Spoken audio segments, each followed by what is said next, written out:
The idiom "fit as a fiddle" means to be in good health and physical condition.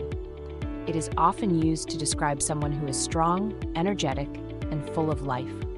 The origin of this idiom dates back to the 16th century when the word fit meant suitable or appropriate, and a fiddle was a common musical instrument known for its beautiful sound when played well.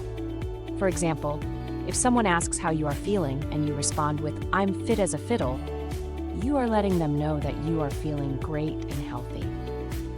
Another example could be when a doctor examines a patient and declares them to be as fit as a fiddle, meaning they are in excellent health. Overall, the idiom "fit as a fiddle" is a fun way to express good health and vitality in a simple and easy to understand manner.